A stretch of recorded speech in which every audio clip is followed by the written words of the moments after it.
que tudo vai se resolver daqui a uma semana, que a gente pode sair pelas ruas, elas estão mais felizes, porque talvez na mente delas o todo feche, né? Haja uma coerência entre o que elas acreditam, que elas querem ver. Então, eu acho que quando a gente tem um certo desequilíbrio entre a realidade concreta, o que a gente sente, o que a gente quer, é que a gente sofre, e porque não tem essa coerência, né? E isso gera um saldo de sofrimento. E se você não conseguir lidar muito bem com esse sofrimento, a gente explode, né? É um pouco isso. Nós estamos nessa loucura da dor, e essa loucura da dor nos está dando, pelo outro lado, uma inteligência muito grande.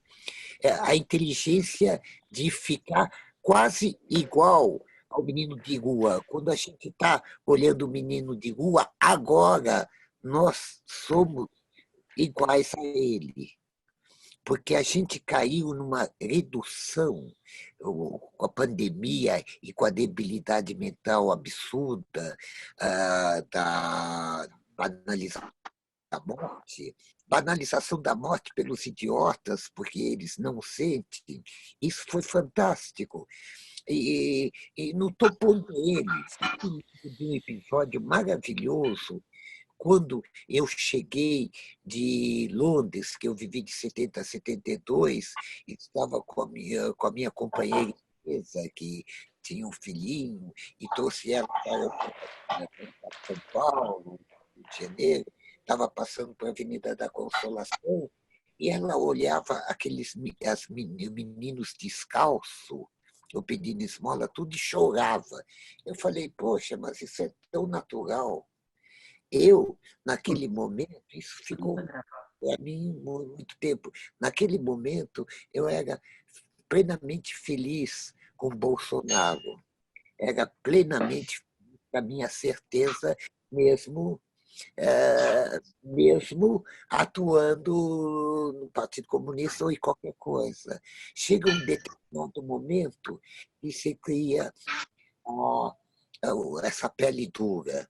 Mas, nesse momento de dor absoluta, da loucura, da pessoa que pega um revólver e pensa em se matar, como foi o caso daquele do Biasse, né?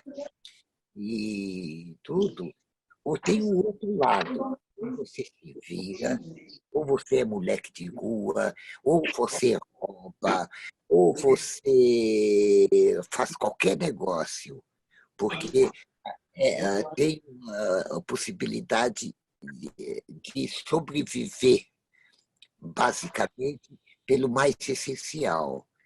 Isso daí, o projeto Quixote, muitos papos que a gente teve com o Raul, e eu sinto disso, deslumbrado por esse quixotismo, porque mesmo que tenha alguma coisa de uma culpa cristã judaica em relação nesse sentido da aproximação com o Au e conhecer o Quixote e aqueles momentos de diálogo e transformação que ocorria. Eu gostaria que o Au falasse muito do processo do, do diálogo entre um terapeuta ou uma pessoa bacana com os moleques de rua em caso de necessidade total. E isso daí eu gostaria, isso é um ponto muito importante, fundamental. Algo, fale dos diálogos de vocês. Como é que se falava dos terapeutas?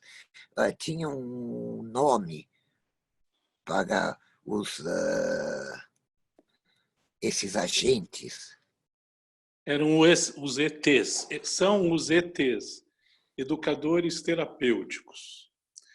A história é a seguinte, que nesse tempo todo a gente foi desenvolvendo uma metodologia, né? Um método para a gente se aproximar das crianças que estão vivendo nas ruas da cidade. Então, a gente criou um programa que chama Refugiados Urbanos. Refugiados urbanos porque ele é um termo autoexplicativo, porque a gente, na medida que a gente foi se aproximando desse fenômeno, como a gente vinha de uma experiência, de uma origem clínica da medicina, da psicologia, e lidar com a questão da droga como uma questão muito prevalente na vivência das crianças que moram nas ruas, o consumo de drogas é uma coisa muito, muito prevalente, a gente logo percebeu que era muito diferente daquilo que acontecia com os pacientes do ambulatório. Talvez uma das grandes contribuições que a gente deu logo no começo e continuamos tendo que relembrar constantemente é que o uso de drogas por essas crianças não tem nada a ver, não são toxicômanos precoces. São crianças ou são seres humanos que... O Hugo estava falando daquela história da gente resgatar a anterioridade do humanismo, da humanidade, mesmo antes dos direitos humanos. Essas crianças ou os seres humanos que estão submetidos a uma situação muitas vezes insuportável de ruptura com as suas referências familiares, comunitárias, territoriais, de memória, de identidade. Muito frequentemente é uma situação, essa ruptura leva a uma dor, um sofrimento muitas vezes insuportável. E nessas situações, a droga, muito frequentemente, ela faz parte de um recurso, de um exílio químico, vamos dizer assim, para tornar suportável o insuportável. Esse fenômeno, por exemplo, ele está presente na situação dos soldados que estão no fronte, vivendo uma situação dramática e com a ruptura e com a interrupção da sua relação com a sua pátria. Nesse momento, a gente substituiu a palavra pátria nesse percurso do projeto Quixote, uma vez que eu estava ouvindo uma entrevista do Ernesto Sábato, poeta argentino, e ele estava descrevendo aquela situação do imigrante que, quando sai da sua pátria, na popa do navio, vê a costa da sua terra se distanciar, sem saber se algum dia vai reencontrá-la. Essa cena, dizia ele, é uma cena tão forte que não deveria se chamar pátria, deveria se chamar mátria.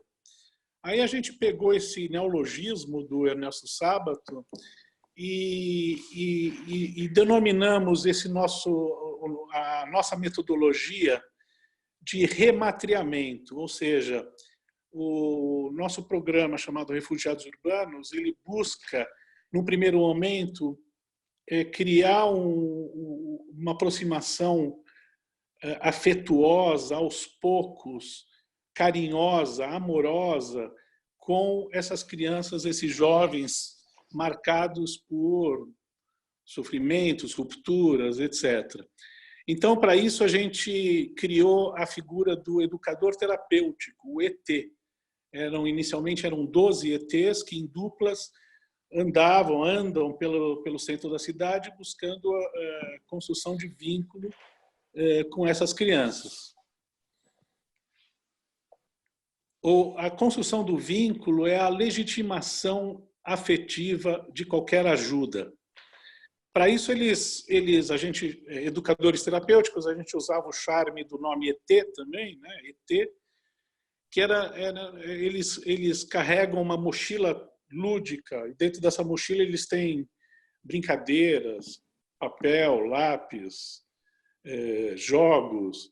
E através desse lúdico a gente vai criando esse vínculo que posteriormente vai legitimar ações de ajuda, né? Ações de ajuda que fazem com que essas crianças queiram, desejem um retorno à sua mátria, concreto ou simbólico, né? Qual é o refugiado que não deseja reaver os vínculos que ele tem rompidos com a sua origem, com a sua mátria? Então, a partir desse pressuposto, né, de criação de vínculo através dos ETs, que o Aguilar lembrou, a gente chega numa fase 2, que é esses jovens participando de oficinas lúdicas no projeto, os assistentes sociais, os psicólogos fazendo visitas nas comunidades, nos locais de onde eles vieram, refazendo a possibilidade de uma volta, de alguma forma, uma volta a essa mátria. Graziela podia pegar esse gancho e continuar por aí. Eu acho que uma coisa interessante de pensar quando o Aguilar fala assim, como é que é esse diálogo com as crianças, é que eu não sei se a gente consegue entender o que é uma criança mesmo, assim, o que é essa vivência de estar na rua, né? Porque a gente é muito protegido, né, por várias paredes, né, na vida, assim, com rotinas, horários, paredes, pessoas, enfim. E quando uma criança sai da casa dela, é porque a casa está tão ruim que a rua é melhor. E dormir na rua sozinho, imaginem que a gente tivesse que passar uma noite, né, assim, na rua mesmo, porque não tem opção. Então, assim, pensar o que é essa vivência, ela é muito difícil até da gente se colocar no lugar. E se aproximar de uma criança assim, a gente tem que lembrar que essa criança ou esse adolescente, na verdade, eles se viram muito bem. Então, a nossa aproximação, ela não é tão simples, né? O Auro falou afetiva, respeitosa, mas ela é bem difícil. E, na verdade, a gente só se coloca presente para que elas se aproximem da gente. Então, o exercício dos ETs é quase como se fossem terrestres mesmo, porque eles precisam se fazer presentes, eles querem um vínculo, eles têm muitas intenções, não são segundas intenções, são primeiras intenções. A gente quer que essas crianças estejam mais protegidas, né, num local mais adequado. E ao mesmo tempo você não pode agir assim, como às vezes as pessoas falam, por que você pega essa criança e leva para casa?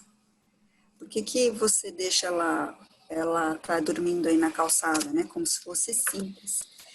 Na verdade, a construção do vínculo é deles com a gente, então muitas vezes os educadores passam a circular no mesmo território que a criança está, para ser visto, para ser homogeneizado naquele território, até que a criança que quase que chama a gente, né?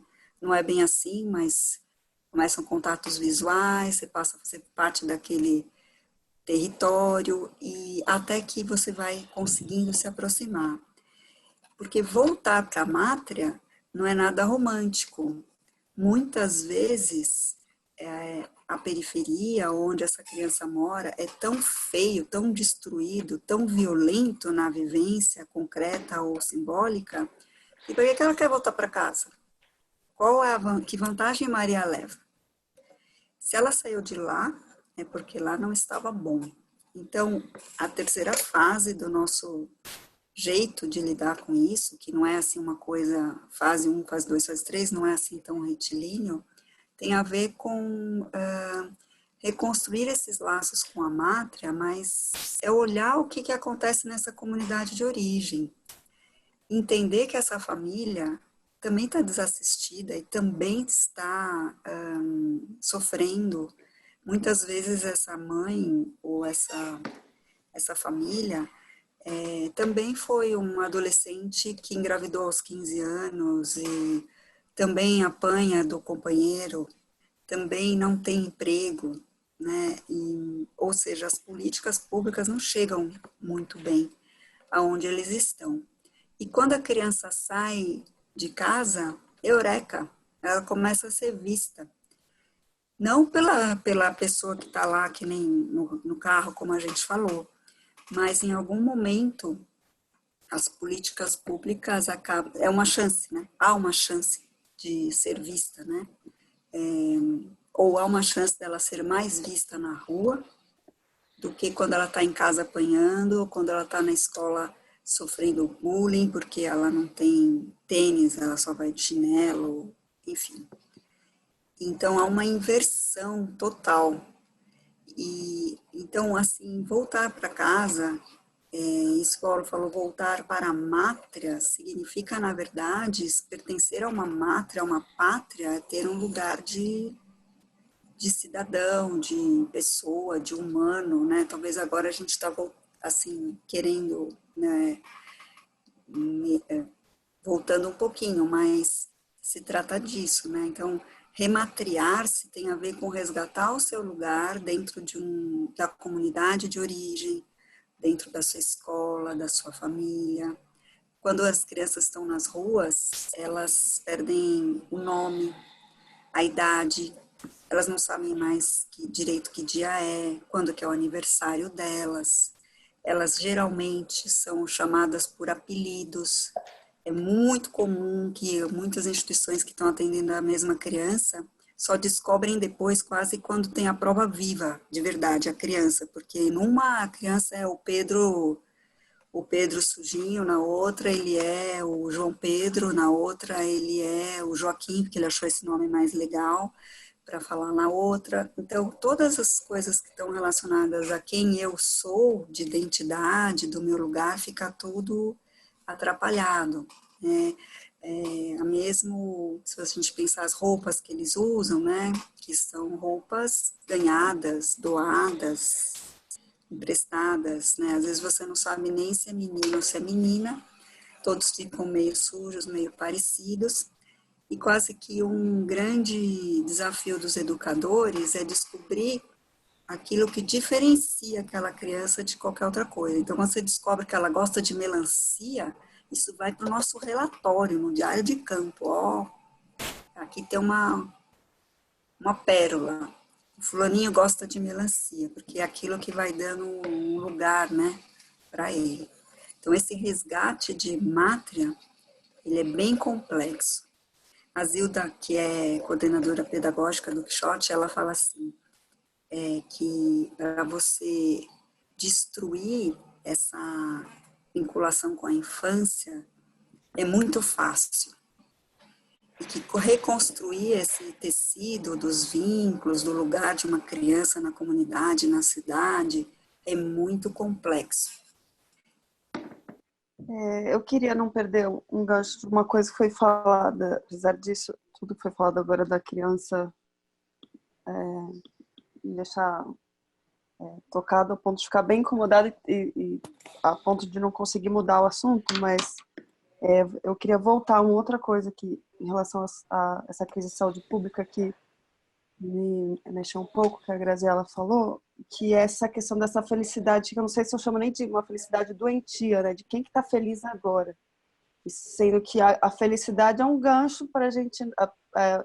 É um gancho para a gente não ir para a loucura completamente, para quem é grupo de risco da saúde mental, pelo menos.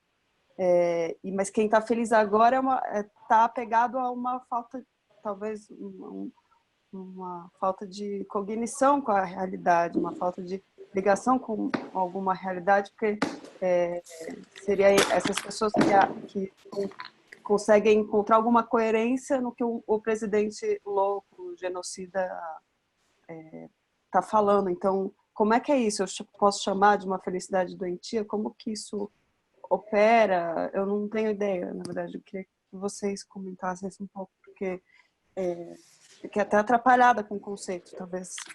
de entender que tem essa felicidade doentia. Assim, não sei. Talvez seja falando uma coisa óbvia, não sei. Gra, eu posso falar? Claro. A Graziella estava se referindo a um tipo de felicidade alienada, né? A felicidade do alienado. Aquela felicidade que muitas vezes sustenta lá o movimento do fulano, mas ela é baseada na alienação, exatamente. Saúde mental não significa feliz, né? Estar feliz. Saúde mental significa a capacidade de você observar a realidade com algum discernimento e se relacionar com ela, né? Com essa realidade. Então, se o mundo está caindo, se a gente está numa pandemia terrível e eu estou alegre, confiante nesses arrobos loucos de um líder maluco, isso é alienação, né? Isso não é saúde mental, isso é exatamente o contrário, é alguém que está desconectado com a realidade, né? Nesse sentido, hoje é mais normal, mais saudável mentalmente quem está em altos e baixos, triste, com medo, ansioso, né? Quem está felizinho agora nesse momento, não sei, eu acho que está de alguma forma negando a realidade, né? Se alienando. Doutora Aura, eu vou só colocar uma questão. Isso que, assim, você e a Graziella, vocês levantaram tantas coisas que a primeira é de saber que a tristeza nesse momento é alguma saúde, né? A gente está saudável. Mas, Grazi, quando estava contando sobre os meninos que moram na rua nesse momento, e evidentemente a primeira coisa que veio é pensar o que é uma quarentena para eles, né? Que talvez sempre tiveram. Assim, na verdade não veio perguntas, veio como se fosse questões mesmo, né? Pensamentos. Primeiro, essa relação deles, quando você diz o que é lógico, que é horrível para quem está nessa situação, mas que já não tem o nome, tem um apelido, que já não tem uma identidade, tem uma criação de quase personagens. Tem tanta coisa para a gente aprender com eles, porque ao mesmo tempo, assim, muito, dizendo assim, na arte, a quebra do ego, a quebra do eu, é uma outra relação, que o planeta Terra fosse a nossa casa, né? Até naquela frase que as pessoas, que essa extrema-direita fala, por que não leva para casa? Sempre que eu ouço isso, eu falo, pô, o planeta Terra é a casa. Já levei para casa, já me levaram, é a casa, não tem. Mas assim, esse trabalho de escuta e aprendizado com eles, porque talvez, eu estou falando isso, é o seguinte, para mim, nesse novo momento que a gente vai entrar, que a gente já entrou, não sei como, é nas vozes mais absurdas esqueci o nome do filósofo agora, já disse ele antes, que tem um livro chamado Os Movimentos Aberrantes, que é nesses lugares, às vezes, mais aberrantes, fora da curva, que estão os grandes ensinamentos e talvez grande aprendizado, para a gente pensar lógica nossa de estrutura, sabe? De uma sociedade possível. Para mim, a ponta de lança do pensamento é esses meninos. Esses menines, para dizer no sentido de neutro dos gêneros como um todo. Primeiro, assim, perguntar se o Quixote ou outras, evidente que o Quixote não vai fazer tudo, né? Mas tem um trabalho de escuta, mas não a escuta de escutar para acalmar, não, de escuta criativa mesmo com essas crianças. Se tem alguém que faz esse trabalho, que eu acho que isso seria fundamental, sabe? De proposições de mundo, porque a gente está tão duro. Eu digo a gente, o mundinho quarentena, eu estou falando vocês fazendo esse trabalho, eu digo nossa vida. Quarentena que já era quarentena, né? A gente já estava em quarentena. Já faz bom tempo.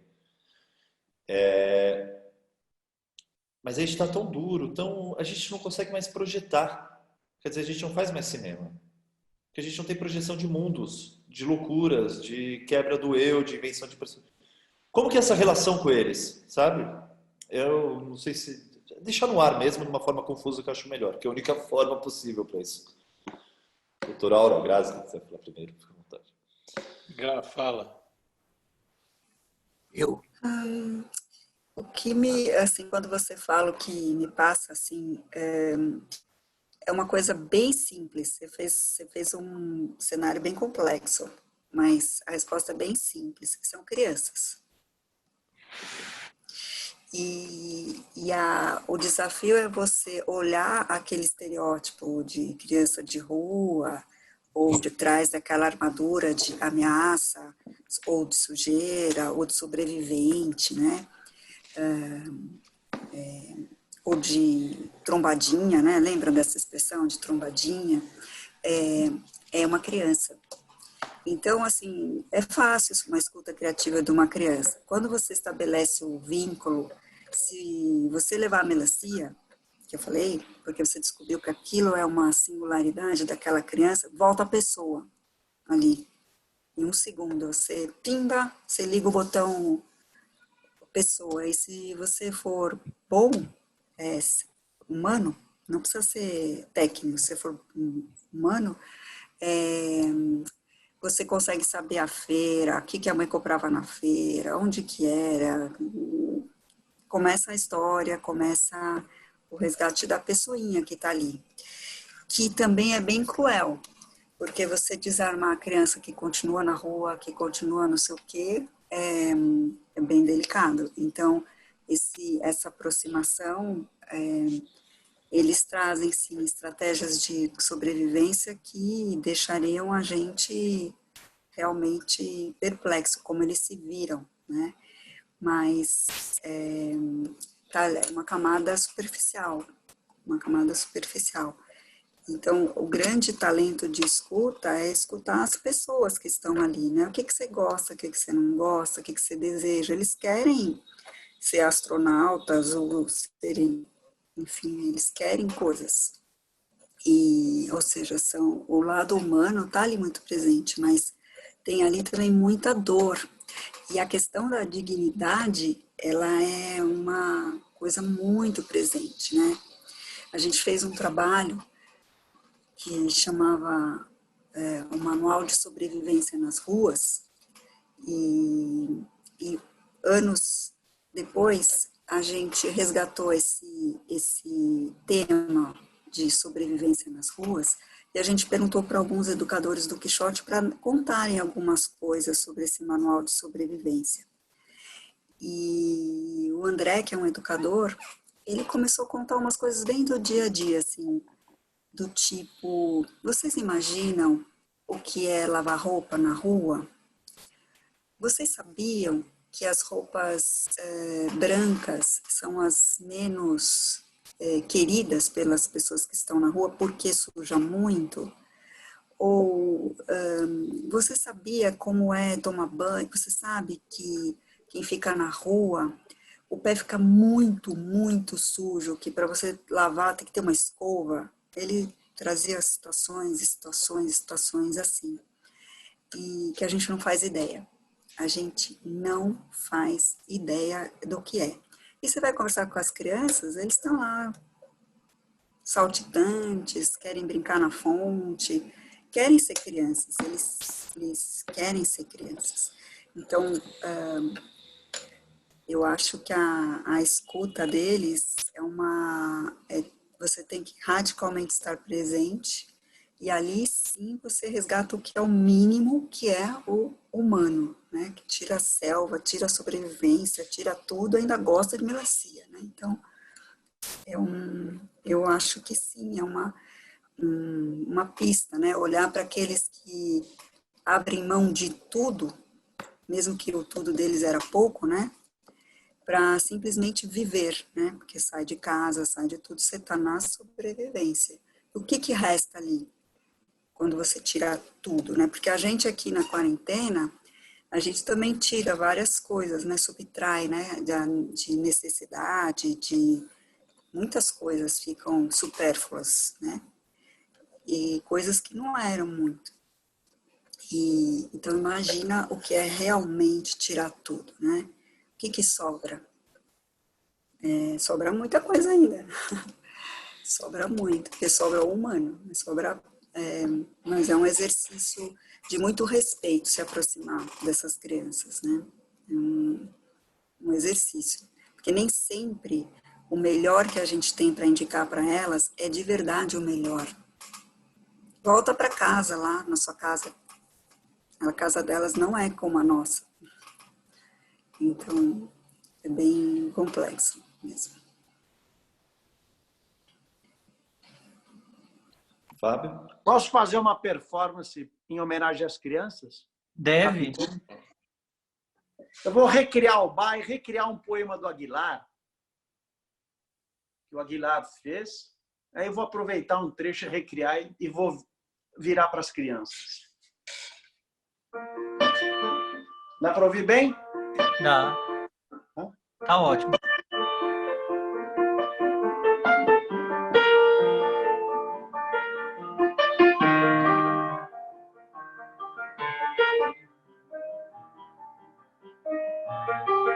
Criança só tinha luz, luz, luz. Criança tem luz, luz, luz.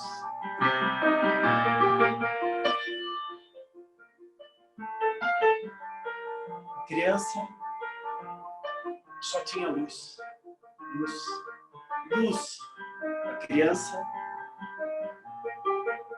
tem luz, luz, luz.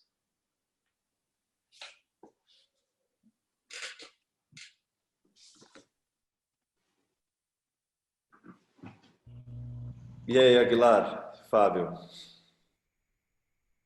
Bem,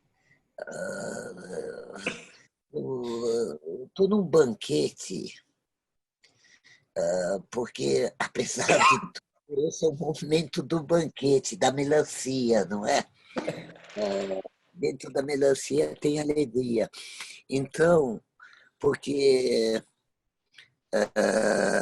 é tão esclarecedor, é tão bom ouvir a Graciela e o Algo, é a perspectiva real da pessoa que se jogou completamente e ainda tem a possibilidade de viver, sobreviver, sofrer e cantar e toda a porra possível. Mas esse programa é maravilhoso, eu agradeço muito, é uma comoção grande, porque diz respeito a nós mesmos, não é?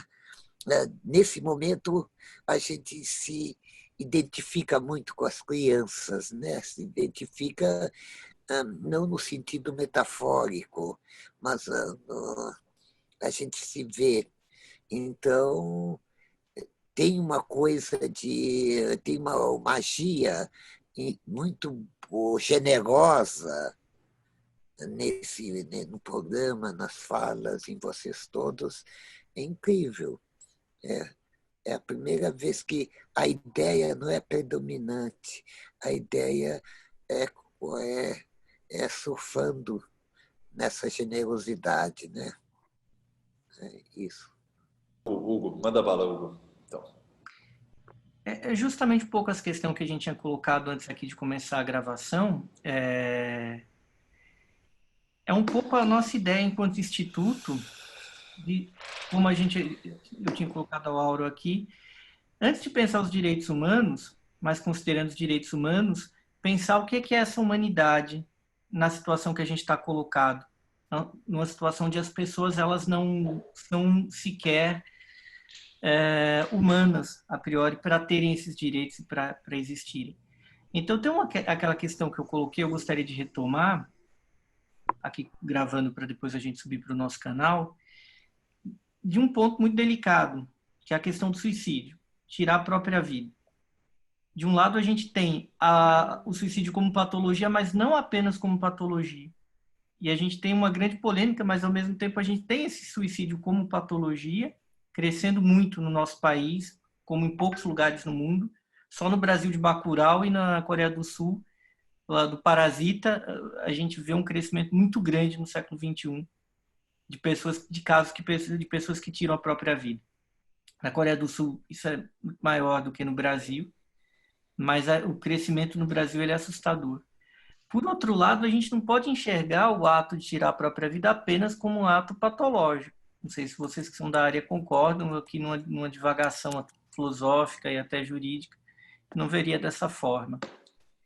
Como é que vocês veem esse paradoxo? Ao mesmo tempo, um problema de uma epidemia de suicídios que não começou agora, alguns casos rumorosos estão colocados, mas antes, nessa grave emergência de sanidade mental que a gente tem, isso já estava colocado. Mas também um outro problema, que é analisar isso por um viés da patologia quase como um tabu. Eu gostaria de ouvir bastante vocês sobre esse assunto. Vou trazer uma pequena contribuição, assim, que eu acho que era um pouco que eu estava tentando responder no começo. As pessoas, a felicidade é uma péssima palavra, é um péssimo jeito mesmo de falar das coisas em saúde mental. Acho que foi bem interessante a diferenciação que o Auro fez. Mas quando a gente fala de sofrimento e dor, né, assim, fica um terreno mais confortável para falar. Quando as pessoas sofrem e sofrem de forma insuportável, elas buscam o sofrimento de alguma forma.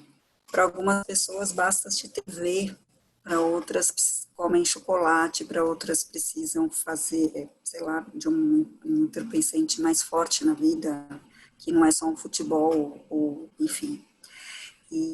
Então, a questão do sofrimento, ela do que a gente está falando, na verdade, de dor. E suicídio, para muitas pessoas, é uma forma de lidar com a dor. E isso é muito complexo. Eu não sei o quanto que dá para a gente responder assim, simplesmente todas essas esferas que você falou, jurídico, assim, acho bem complexo. Mas eu acho que o que importa um pouco é a gente pensar por que essa questão da dor e do sofrimento, de lidar com as próprias coisas. E também eu acho muito complicado porque a questão do suicídio, ela tem componentes culturais, entre aspas, né? Se você for ver histórias no Japão ou em sociedades mais rígidas, quando as pessoas ficam muito decepcionadas com elas mesmas, né? Então você escuta histórias e casos, né? De pessoas, de jovens, né? Adolescentes, com histórias de tentativa de suicídio ou suicídio em outras sociedades, e às vezes as pessoas falam, porque ele estava indo mal na escola, elas simplificam, né, um pouco a situação. Mas o que eu queria deixar só um ponto chave é que a questão é um pouco como as pessoas lidam com a dor, com o sofrimento, que pode ser insuportável. Eu acho que esse é o gancho para se falar disso. Se é patológico ou não, o sofrimento é humano, né? Assim, a tristeza, o falou, a tristeza, a depressão, é humano. Queria só deixar esse ponto. Hugo, posso falar um pouco, levando em consideração a sua pergunta? É muito gozado. Me veio à cabeça que é uma das maiores ondas de suicídio que houve foi quando acabou o Terceiro Reich, as tropas soviéticas e americanas estavam em Berlim.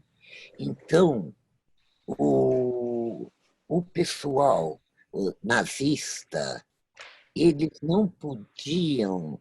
Bem, houve suicídio que o Rio de Berlim, como é que se chama? Estava povoado de cadáveres. Por que se suicidava? Porque não tinha outra possibilidade. Todo aquele paraíso ariano que se estendia de Berlim até a União Soviética, a Rússia, que ia se transformar numa glória absoluta, ia exterminar as raças inferiores. Isso daí, inacreditavelmente, esse autoritarismo, esse bolsonarismo que a gente está vivendo, que basicamente numa banalização da morte, mas não é banalização, tudo isso tem uma coisa muito absurda. Agora eu vou entrar por um lado totalmente viajante. A cultura prussiana, a guerra franco-prussiana que a Prússia ganhou, e você vê aquele auge da cultura fantástica de um lado, onde vem Nietzsche, mas onde o Wagner, toda aquela loucura do êxito, às vezes o êxito da vitória, tanto é que o Wagner ficou todo aqueles ralas, mas tem um negócio que foi a divinização do exército e do autoritarismo. E esse autoritarismo que venceu as batalhas, esse lado, inclusive o lado no autoritarismo não estava só não estava só no militarismo, também estava nas ciências, estava na preponderância da sabedoria pragmática, teórica dos doutores. E o suicídio está muito ligado com esse autoritarismo que eu acho que o bolsonarismo, o fascismo que está acontecendo agora no mundo é essa revisão do autoritarismo. E isso daí cria fantasmas absurdos que não tem como escapar a pessoa sensível, porque a pessoa se faz pela dor. A dor é civilizatória. Mas quando existe uma autoridade. Você vê Nietzsche, que ele ficou louco quando estavam espancando o cavalo. Ele foi se abraçar ao cavalo, e daí ele pulou para o lado de lá. Ao mesmo tempo, o ator morreu com o sapato na mão. O sapato tinha tanta afetividade que ele não podia largar o sapato. Mas, ao mesmo tempo, o autoritarismo é um dos maiores predadores que leva ao suicídio. Isso daí é uma loucura muito grande, porque quando você está vivendo um vírus, você tem que batalhar.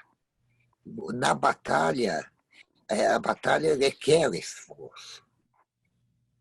E os moleques de rua, olha, moleque já é depreciativo. Os meninos de rua, eles têm que sobreviver. A dor tem que ter rota de fuga.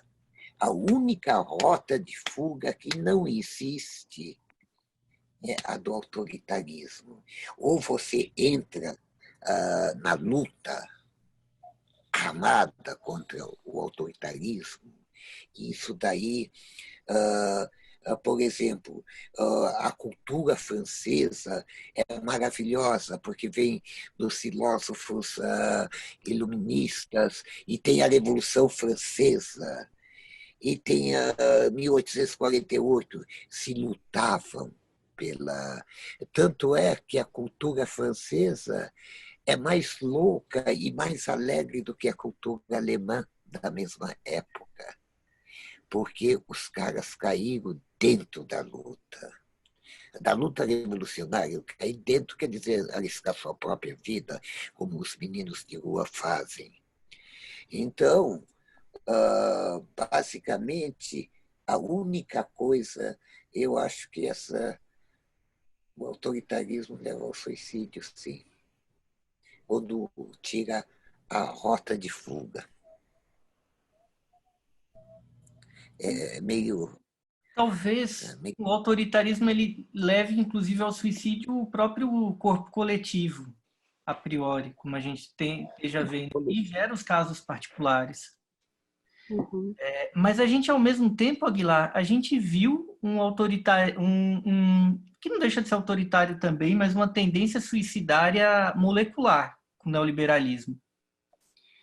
Então, o Brasil é um país onde a taxa de suicídio era relativamente pequena, me corrijam se eu estiver errado, era muito pequena, mas ela aumenta muito no século XXI, até antes do bolsonarismo.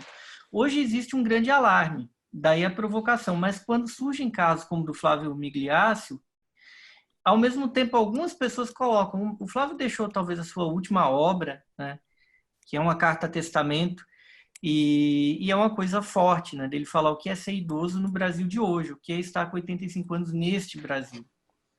Por outro lado, surge uma polêmica, né? Essa divulgação, que é um problema em si, que isso não deveria ser divulgado porque isso geraria um problema maior ainda. Analisando juridicamente por vício de formação, a OMS não tem nenhuma norma, ela tem orientações, boas práticas. Mas quem acabou divulgando não violou nada disso, inclusive foi a própria família, o filho dele deu até um testemunho muito bonito. Mas você tem duas tendências, porque de um lado, o suicídio ele surge, alguns suicídios virtuosos, até Deleuze na história, né? Deleuze deixa uma carta testamento belíssima, né? A imanência é uma vida, 3 pontinhos. E o suicídio como doença, como um problema que as pessoas são levadas até ali. Mas também esse tabu que é colocado para a gente debater essa questão. E isso eu digo porque a gente está aí nas redes e de repente essa questão virou assim, não podemos falar sobre isso porque isso estimula as pessoas. Mas eu fico pensando, será que isso estimula as pessoas ou aquilo que gera, eu até gostaria de ouvir o Gregório, que a gente estava falando um pouco sobre isso, das pessoas que se suicidam e aquelas que são suicidadas. E a gente acaba não encarando essa questão como um ponto da nossa emergência de saúde mental, e de pessoas que são suicidadas, a gente não coloca isso à mesa, a gente não enfrenta esse tabu. É para não falar disso, porque isso falar estimularia. Por outro lado, não falar também não é uma causa, né, de gatilho, porque a gente silencia em relação ao mundo que suicida as pessoas. Eu acho que é como, por exemplo, o Auro, quando ele estava, né, falando assim, olha, tem essa loucura do grito ali, no grito potência, né, e a loucura do silêncio, no caso, o silêncio de ser silenciado.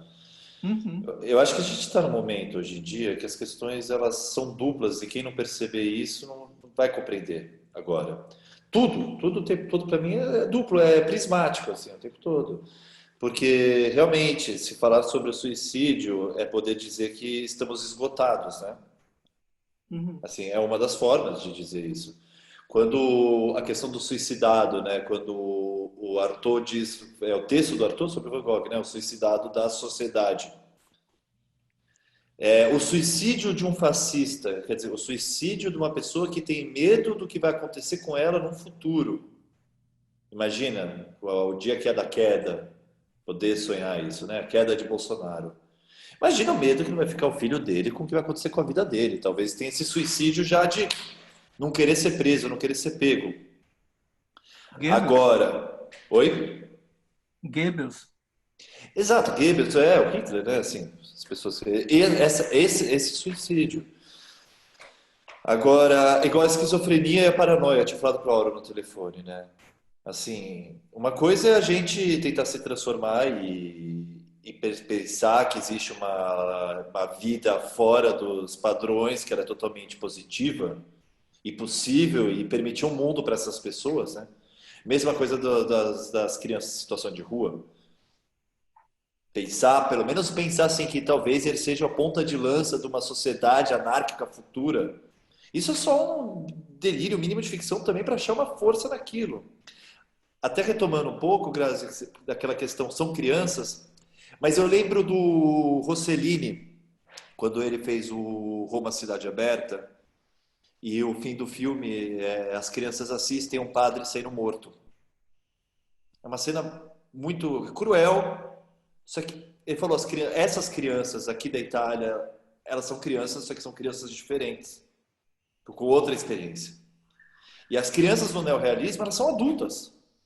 Pega o cinema italiano, elas fazem tráfico de comida, elas que resolvem o problema na casa delas, tem uma administração dentro da prisão. Assim, o que eu quero, elas são crianças, mas tem tanta experiência. É por isso que eu sempre fico nesse lugar duplo, entendeu? São crianças, mas ao mesmo tempo é uma nova forma de vida.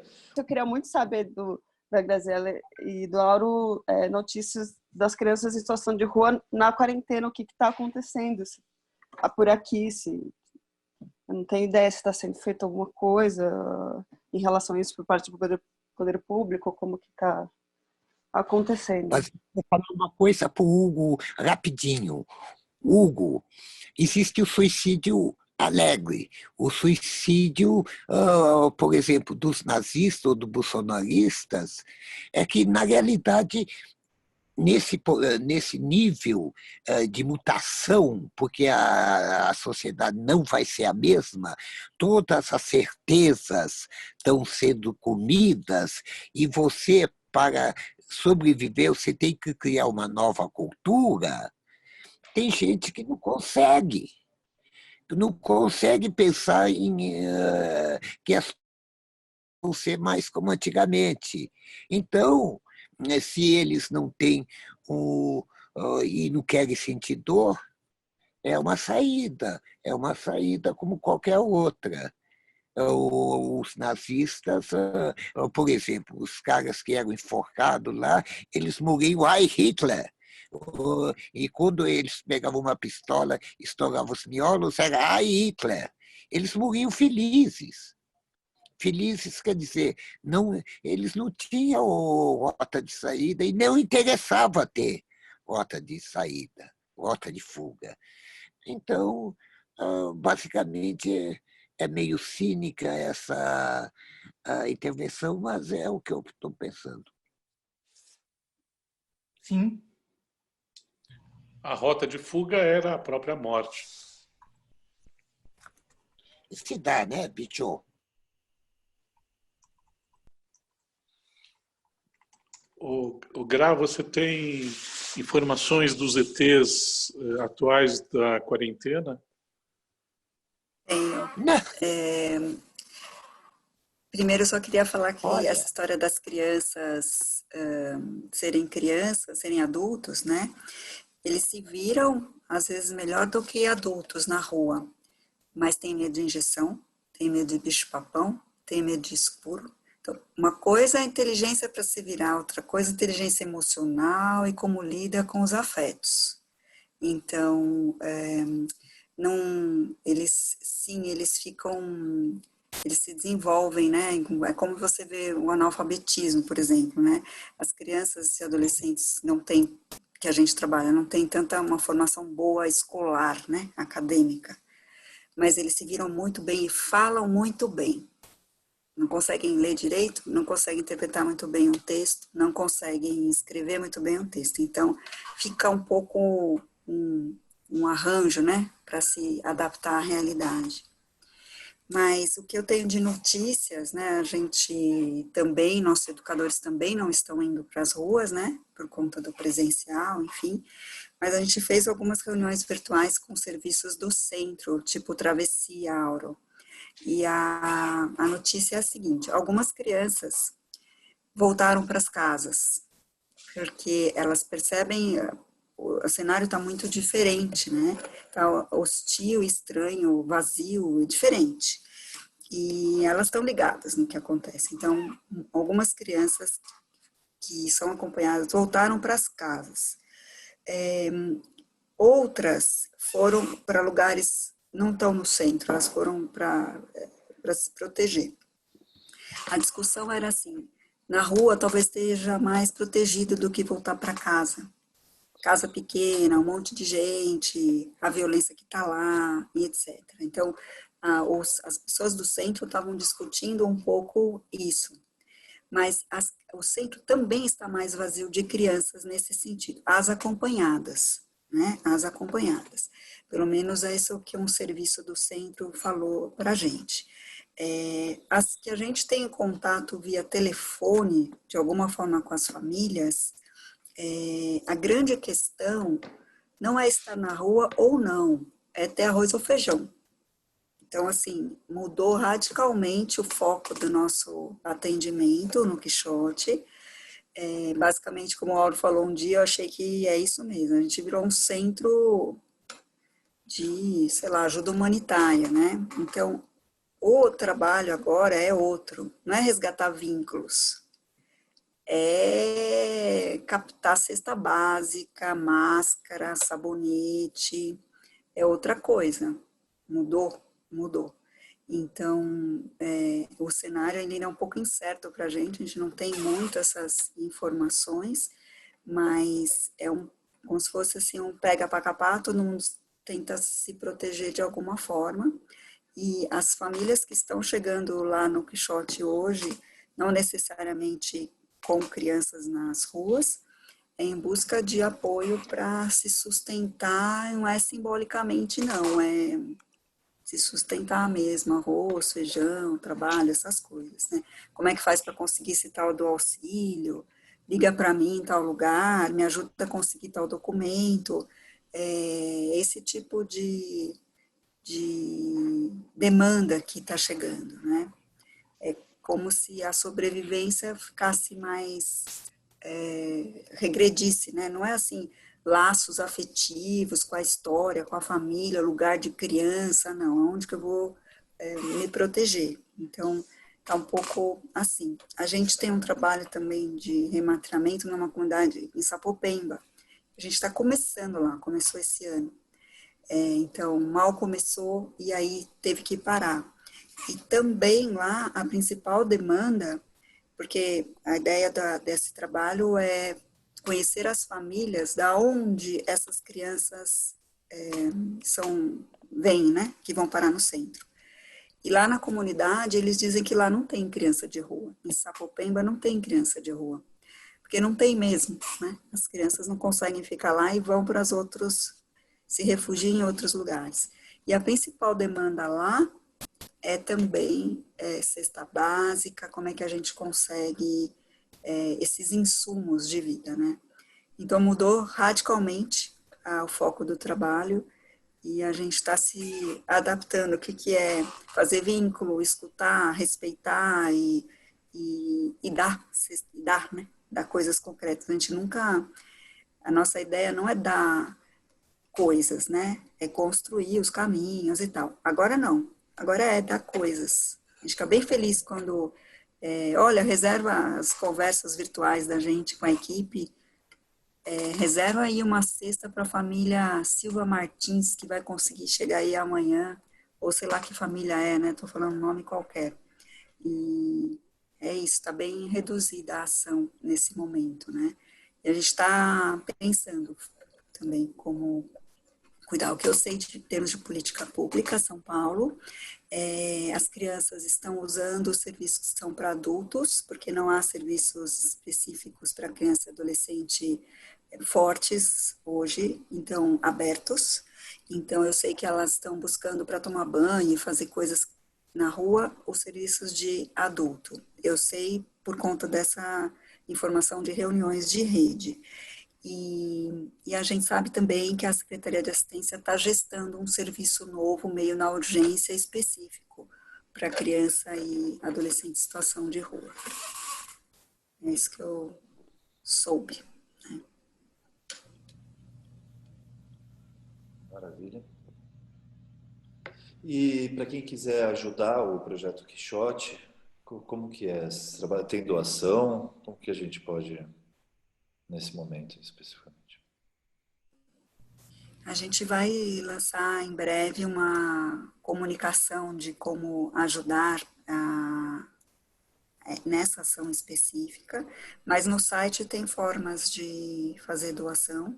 Mas essa campanha especificamente, a campanha assim, quando você abre a geladeira agora, você sente falta de alguma coisa, né? Imagina aquele que não tem nada mesmo, né? Porque como está mais difícil comprar, a gente sente falta de algumas coisas na geladeira. Então, se você quiser ajudar com uma cesta básica, ótimo. Você pode comprar a cesta e mandar entregar no Quixote e a gente direciona. Ou se você não quer comprar, você quer fazer uma doação em dinheiro, doa e a gente compra. Ou se você quer ajudar, só compartilha, não tem dinheiro de uma cesta ou qualquer outra forma, compartilha a campanha para alguém que você acha que pode ajudar. Então, esse é um caminho, uma forma. Maravilha. Pessoal, acho que hoje foi, né? Já estamos 2 horas. Infelizmente teve o problema de transmissão, eu mesmo fiquei um pouco perdido, mas depois a gente começou a gravar e foi. Agradecer a presença de vocês dois, maravilhosos. Gente, é incrível, é demais isso que vocês fazem. Quixote mesmo. Auro, eu lembro da conversa aquele dia na praia, né? Aonde o Aguilar está agora, nesse momento, desse lado. De se manter Quixote, né? E é maravilhoso, porque Quixote é isso, é o delírio mesmo, é utopia. Acho que vocês... O Cervantes teria dito que querer salvar o mundo é sublime, julgar se o Salvador é ridículo. É ótimo isso. Exato, né? A gente já sabe quem é o ridículo desse país. Maravilhoso, gente. Pessoal, obrigado a todos. Obrigada a vocês. Obrigadão mesmo. Estamos juntos. Desculpa esses problemas técnicos, mas é maravilhoso que é ao vivo, é presencial. Estamos aqui aprendendo a nadar. Valeu, gente. Obrigado, amigos. Tchau, gente. Obrigada. Boa noite. Obrigado. Mais alguém quer falar algo? Bom, acho que encerrou mesmo, né? Alguém quer falar? Claro, qual que é o... Quer fazer você, o Sérgio, uma de saideira pra gente? Do Van Gogh? A orelha do Van Gogh? Mas é melhor fazer intercalado. Não vai dar problema no som? Não. Agora não. Agora não? Não. Sérgio tá louco pra tocar pra gente. Maravilhoso. Sérgio, Van Gogh? O que vocês quiserem. Deixa eu falar uma coisa. Hoje a gente resolveu para o lance do piano. Tá incrível o som do piano, viu, Sérgio? Só depois equalizar os volumes. Fala, Gui. Sérgio, vamos fazer o Cristo feminino? É isso. Boa. Aquele dia a gente não... Eu peguei já o livro aqui para isso. Já. O Cristo feminino. Vamos lá, Aguilar? Vamos? Então...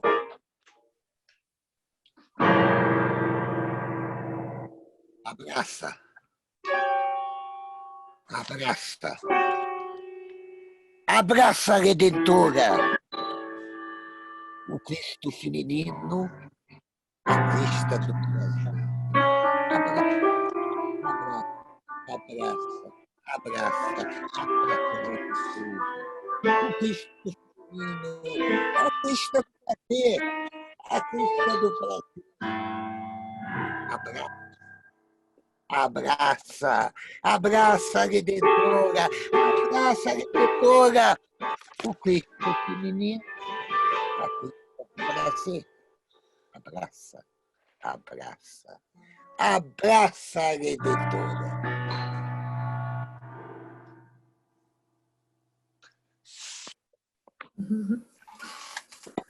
Maravilha.